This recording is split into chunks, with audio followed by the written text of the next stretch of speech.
It was just one of those things,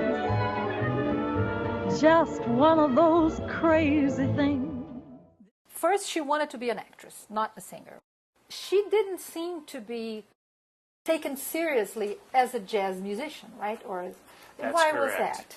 I think that the fact that she was so beautiful overwhelmed everything about her. When you looked at Lena Horne, you were dazzled. I had the opportunity to spend 2 hours with Lena Horne in the 90s, interviewing her for the New York Times. And it was so eye-filling that I couldn't think about anything else other than the fact that here was this deity in front of me. When someone is that beautiful, sometimes it's hard to accept them as anything else. On one hand, she knew that beauty was what had created her life and her career. It's what, and not just any kind of beauty. Back in those days of the 1930s and 40s, no one had ever heard the phrase black is beautiful. Beautiful was a Caucasian model of beauty. And what happened in the 1960s during the Civil Rights Movement, when a very African-inspired kind of hair and clothes became known as beautiful, that came much later. At the time that Lena Horne started, you were judged beautiful by how white-looking and beautiful you were. That's what got her in the chorus of the famous Cotton Club in Harlem. That is what got her into MGM. She was the chosen one. And she was very well aware that it was more than anything else because of the way she looked and because this was a kind of black person that white America could accept. I know a place they call Samoa by the sea. Talking there's not the mode. They palaver in the code. They command each other, understand each other perfectly.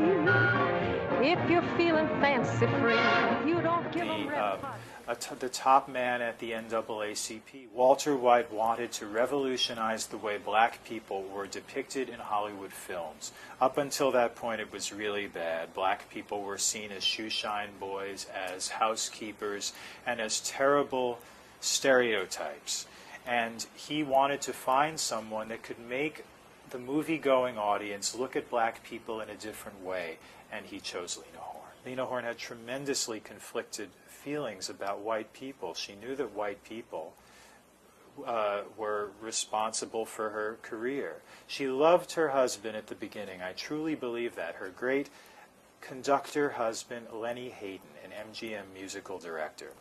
But Lena Horne had been treated very badly by white people in her life. There was a lot of conflict in her heart. I, as a white person, cannot begin to imagine what it would be like to be inside the skin of a black person at any point in history, but certainly in the 1930s, 20s, 40s. When you grow up feeling and being made to feel like a second-class citizen, that's very hard to get over. Lena Horne triumphed in white show business for many years. The Cotton Club had a huge white audience, and most black people were not even allowed through the door. As things that happened to her professionally, how much were they according to her design? At MGM, everyone who performed at MGM in the 40s was under contract, and you were supposed to do what they told you to do. She wanted an acting role. She got only one that was a light musical comedy acting role in the movie Cabin in the Sky. Go on. Just mosey. Then she appeared in a movie at another studio called Stormy Weather. Don't know why there's no sun up in the sky. Stormy weather.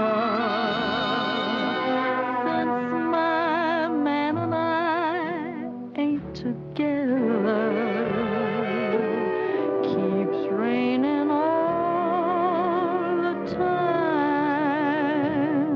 When do we see her at her very best? At MGM, you mentioned the Ziegfeld Follies.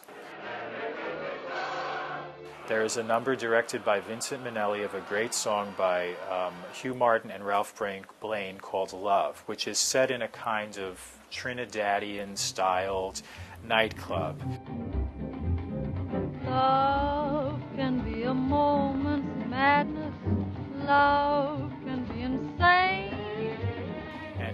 breakthrough moment for Lena Horne. Up until that point, Lena Horne had seemed girlish and sweet, and now the tiger started to come up in Lena Horne.